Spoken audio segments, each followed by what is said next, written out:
इतना समय बिहार के लोगों ने इस एनडीए को दिया और बिहार को क्या मिला? केवल जुमला, केवल सौतेला व्यवहार बिहार के साथ हुआ। वही मोहन भागवत जी, चाहे सुभाष चंद्र बोस हो, चाहे भगत सिंह हो, चाहे वीर कुंवर सिंह हो, चाहे रानी झांसीबाई हो, उनके शहादत को इन लोगों ने अपमानित करने का काम किया। बिहार को क्या मिला? सब कुछ जितना गुजरात को मिला, बिहार को कहाँ मिला? वोट सबसे ज्यादा बिहार से और सब कुछ दे दिया गया गुजरात को। तो बिहार के साथ सौतेला व्यवहार हुआ। बिहार में राजनीतिक सरगर्मी सर चढ़ करके बोल रही है और तमाम राजनीतिक दल अपने अपने पक्ष रखते हुए नजर आ रहे हैं और साथ में ही हमला करने का एक भी मौका नहीं चूकते हुए नजर आ रहे हैं। और साथ में जो रणनीति तैयार हो रही है, जो शतरंज की बिसात बिछाई जा रही है बिहार की राजनीति 2025 विधानसभा चुनाव के लिए, वो काफी ही रोचक नजर आ रही है। नमस्कार, मैं हूं फलक सिंह और आप देखना शुरू कर चुके हैं आगाज एक्सप्रेस। आज हम मौजूद है आरजेडी कार्यालय में, जहां पर नेता प्रतिपक्ष तेजस्वी यादव ने प्रेस वार्ता करते हुए बड़ी घोषणा कर दी है और करारा प्रहार कर दिया है एनडीए सरकार पर, साथ ही साथ में नीतीश कुमार पर भी। आइए सीधा बिना वक्त गवाए हुए जानते हैं कि क्या कुछ कहते हुए नजर आ रहे हैं नेता प्रतिपक्ष। हमारे पटना के पत्रकार भाइयों का स्वागत है और खुशी की बात है आज कि हमारे अभिभावक, बड़े समाजवादी नेता, हमारे पिताजी के मित्र और सहयोगी रहे आदरणीय मंडल जी पुनः राष्ट्रीय जनता दल में उन्होंने वापसी की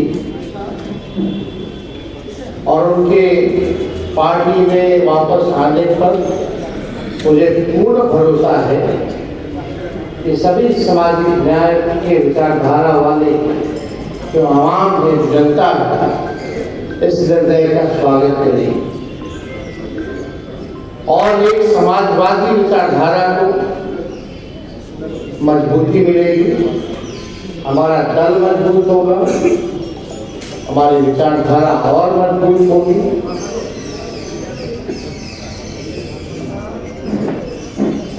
इनका अनुभव जो है राजनीति में अनिलाल मंडल जी का, मुझे लगता है कि व्यक्तिगत रूप से हमको भी बड़ा लाभ मिलेगा और एक पार्टी के वरिष्ठ नेता के रूप में नहीं बल्कि मार्गदर्शन ये हम जैसे नौजवानों का पार्टी में भी करते रहे, ताकि हम जैसे नौजवान बिहार और देश में समाजवाद का झंडा बुलंद करते रहे।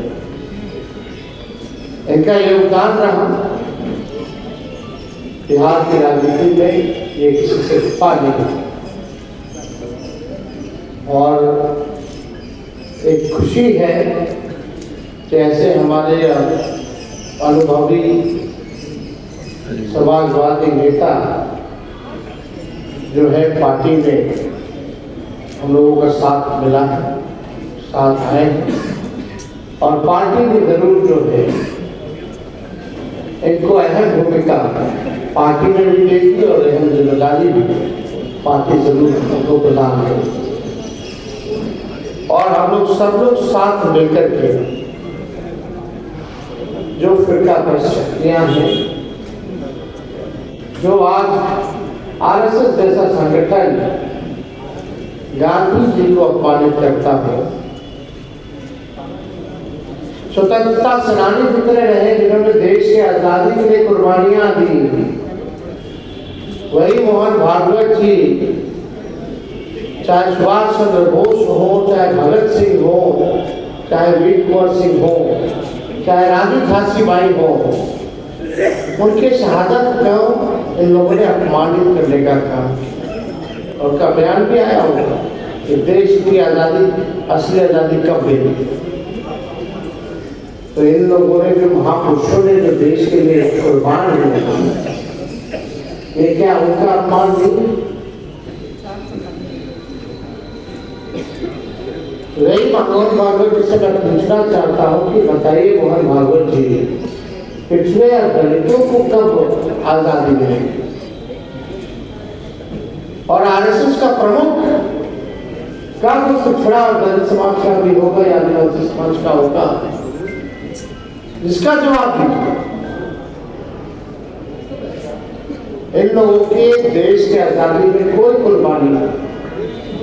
भाजपा आरएसएस देश को तोड़ने का काम कर रहा, संविधान के बदले ये लोग अपना बुरा कानून लागू करना चाहते। और हम लोग जब तक राष्ट्रीय जनता दल है तब तक जो है इनके अन्याय को सहेगा नहीं, बल्कि इनका पुरजोर हम लोग जो है विरोध करने का काम करेंगे, लड़ाई करेंगे। और ये चुनावी साल है। अब यहाँ देखिएगा कूद कूद करके केंद्र मंत्री हर दो दिन बनाएंगे भाजपा के, कभी अमित शाह जाएंगे और राष्ट्रीय स्तर पर हर दूसरे दिन तीसरे दिन बिहार की चर्चा भी होगी और बीजेपी के आईटी सेल की भूमिका भी बढ़ जाएगी, जो ED, CBI, income tax, Bihar के लोग राजनीतिक रूप से, सामाजिक रूप से परिपक्व, वो लोग सब कुछ समझते हैं।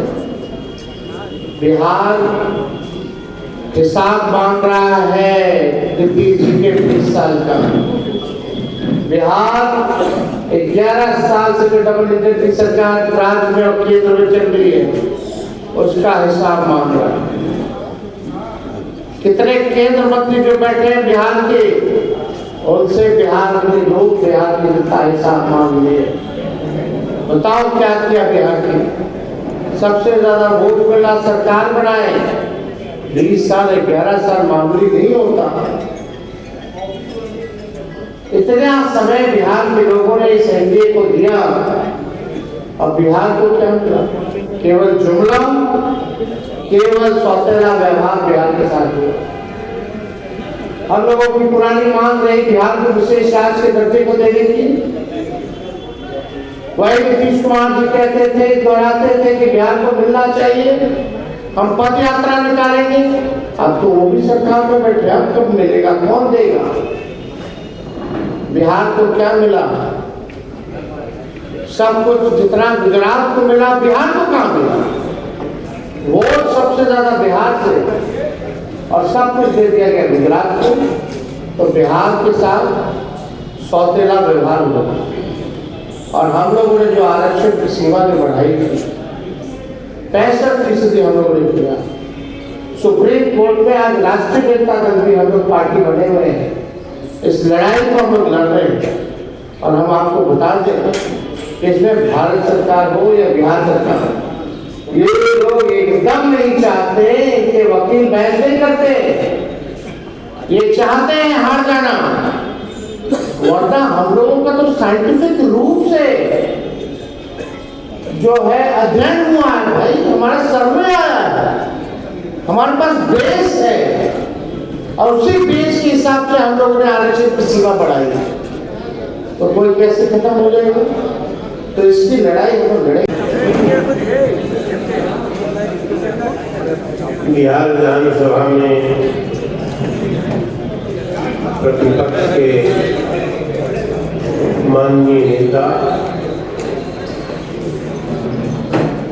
और बिहार की भावी मुख्यमंत्री श्री तेजस्वी प्रसाद यादव जी, राज्यसभा के माननीय सदस्य श्री मनोज झा जी, हमारे पुराने साथी श्री अब्दुल वालिद सिद्दीकी जी,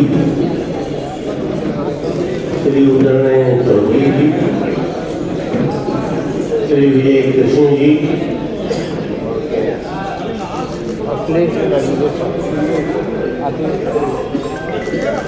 अशोक सिंह जी, श्री अशोक सिंह जी, श्री रणविजय साहू जी और राज्यसभा के माननीय सदस्य श्री संजय यादव जी और उपस्थित हमारे पार्टी के सभी साथीगण, प्रेस बंधुगण, मुझे अति प्रसन्नता हो रही है कि मैं अपने पुराने घर में लौट आया। राजनीतिक संस्कार के दृष्टिकोण से, सामाजिक न्याय की संस्कार के दृष्टिकोण से, कर्पूरी ठाकुर जी के शिष्य रहने के दृष्टिकोण से, इस दल के संस्थापक आदरणीय श्री लालू प्रसाद यादव जी हमारे नेता भी रहे हैं और समाजवादी जनसभा से हम लोग एक साथ सहकर्मी और सहयोगी भी रहे हैं, जिनमें यहाँ बैठे श्री विजय कृष्ण जी भी हैं। श्री लालू प्रसाद यादव जी के गोद में जननायक कर्पूरी ठाकुर का देहांत हुआ था और इसीलिए लालू प्रसाद यादव जी ने अपने कार्यकाल में सामाजिक न्याय को धरातल पर ही नहीं उतारा, बल्कि बहुत ही उसमें शक्ति प्रदान की और जिनके बाप दादी के मुंह में बोली नहीं थी, उनके बेटे पोतों को उन्होंने बेलधुली की जुबान दी और ताकत दी। उस संसार की एकमात्र पार्टी बिहार की धरती पर और देश में सिर्फ राष्ट्रीय जनता दल है। मैं 5 साल जनता दल में रहा, मुझको उपाध्यक्ष बनाया गया, महासचिव बनाया गया, काम नहीं किया गया और काम करने के बाद अजनबी बनाया गया। ऐसा नहीं लगता था कि कोई मैं सामाजिक न्याय की सरोकार वाली पार्टी की सरकार की पार्टी में 5 साल से हूँ। लोकतंत्र के नाम पर डॉक्टर भैया कहते थे कि इस दल में पार्टी के अंदर आंतरिक जमहूरियत नहीं रहेगी, वो दल लोकतंत्र का वाहक नहीं हो सकता। डॉक्टर भैया का यह भी दर्शन था है कि समाज को यदि बदलना है, सामाजिक न्याय को मजबूत करना है, आरक्षण को और विशेष अवसर सिद्धांत को मजबूती से लागू करना है, तो नेतृत्व वर्ग में क्षमता पैदा करनी होगी और उसमें नेतृत्व को विकसित करना होगा। इसलिए उनके 3 शब्द बड़े महत्वपूर्ण है: प्रखरता, मुखरता, प्रखर होना, मुखर होना और प्रबुद्ध होना। तो जो पिछड़े हैं, अति पिछड़े हैं, सामाजिक दृष्टिकोण से कमजोर वर्ग हैं, गरीब हैं, उन्होंने कहा इसी 3 सिद्धांत के आधार पर नेतृत्व पैदा करो। आज जो सरकार जिस पार्टी के जनता दल हो,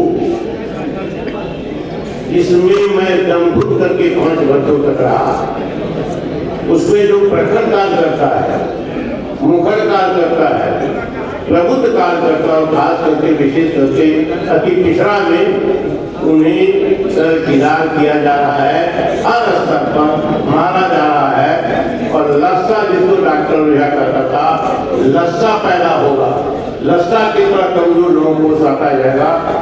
आज यही काम किया है। इसीलिए जो अति पिछड़ा के लोग हैं खास करके और दलित के लोग हैं, उसमें राजनीतिक वर्ग जो पैदा होगा उसकी संभावना खत्म हो गई है, खत्म कर दी गई। 3.5 आदमी की ये पार्टी रह गई है और जिसके लिए पार्टी दावा करती है उसके साथ छल किया जा रहा है। उसके साथ धोखा किया जाता है। यही चरित्र है पार्टी का। बिहार में जातीय जनगणना कराई गई। मैं आज भी और पहले भी श्री तेजस्वी प्रसाद यादव के प्रति इस मामले में बहुत कृतज्ञ रहा हूँ और धन्यवाद देता हूँ कि उनके ताकत से बल होके प्रयास से जातीय जनगणना कराई गई और जातीय जनगणना के बाद 65% आरक्षण की घोषणा की गई। ये आरक्षण कहाँ है? सुप्रीम कोर्ट ने अगर खत्म कर दिया, हाई कोर्ट ने,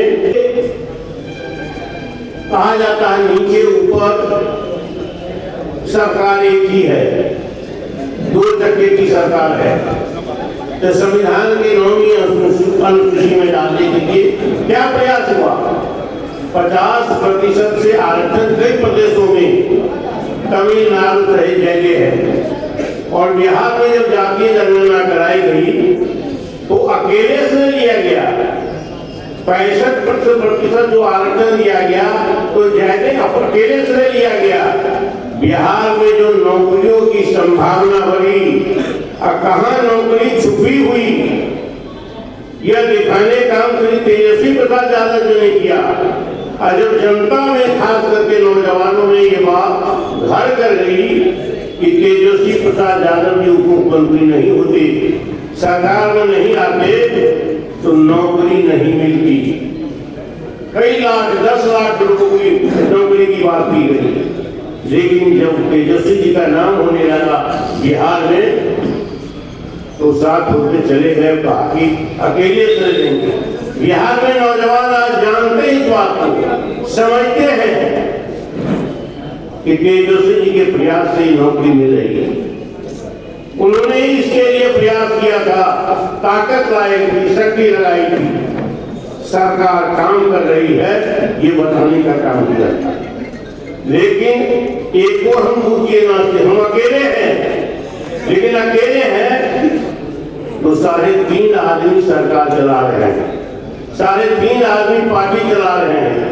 और पिछड़े वर्ग के लोग, दलित लोग, अल्पसंख्यक, महादलित, अति पिछड़ा, तमाम वर्ग के जो लोग हैं नीचे तक ठगा हुआ महसूस कर रहे हैं।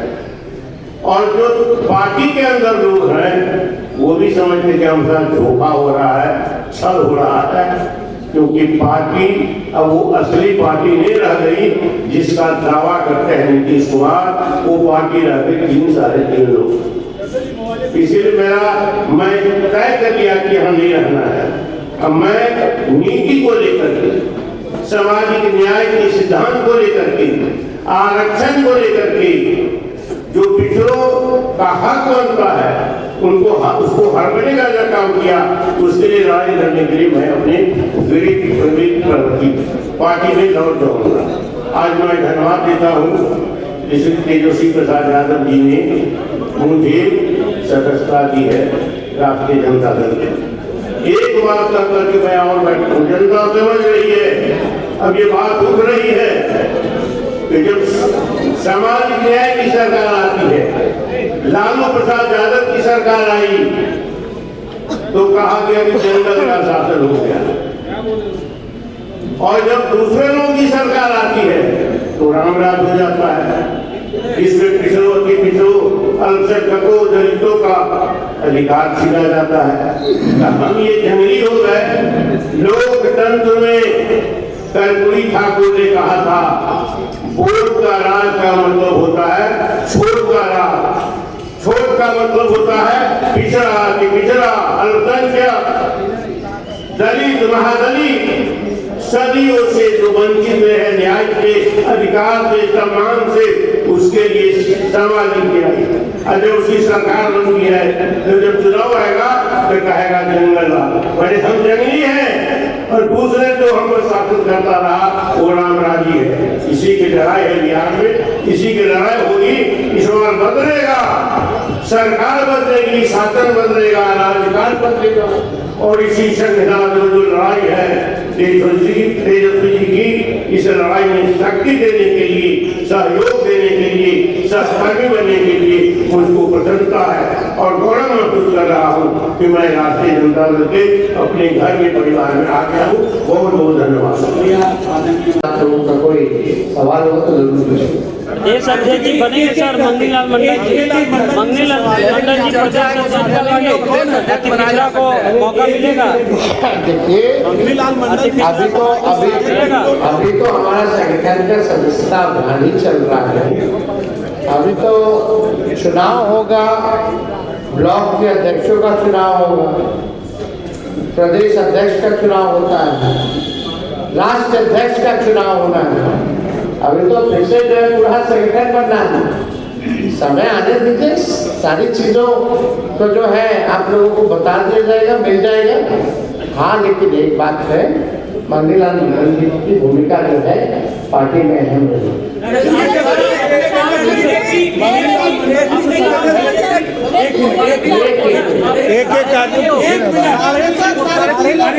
कैसे होगा वो आप पूछिए। आपने कहा बीजेपी जो है स्क्रिप्टिंग एक्टर तैयार कर रही है। जाहिर तौर पर जो ये स्क्रिप्टिंग हो रही है, एक्टर तैयार कर रहे हैं 2025 के चुनाव के लिए, कौन से एक्टर और प्रोड्यूसर और डायरेक्टर है सर? अरे आपसे कोई छुपा हुआ है क्या? 3.5 लोग कौन है? नहीं आपके चेहरे पे हंसी बता रही, आपको सब पता है।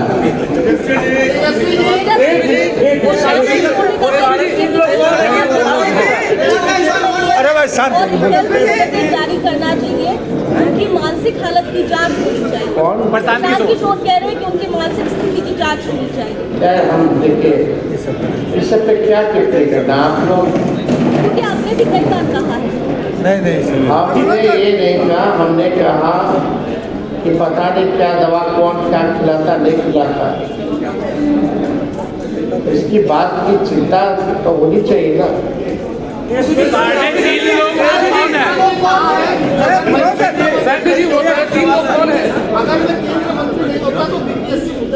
मैं भी धरना प्रदर्शन में बैठता। हम बिहार बंद कराए थे जब मुख्यमंत्री ने चढ़ा पे आकर के, जब वो जेएनयू में निकला था, जो 7 रुपये हमारे दलित की जो मृत्यु हुई थी साउथ की रोहित वेमुला वाले केस में उप मुख्यमंत्री रहते हैं नागपुर चौराहा पे। देखिए सब भरपाई करने से, बयान देने से कुछ होने वाला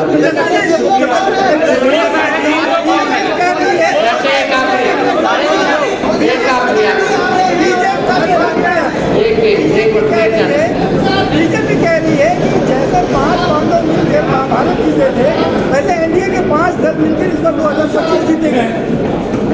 पिछले बार कितने दल थे? पिछले बार कितने दल थे? 4। कौन कौन थे? एक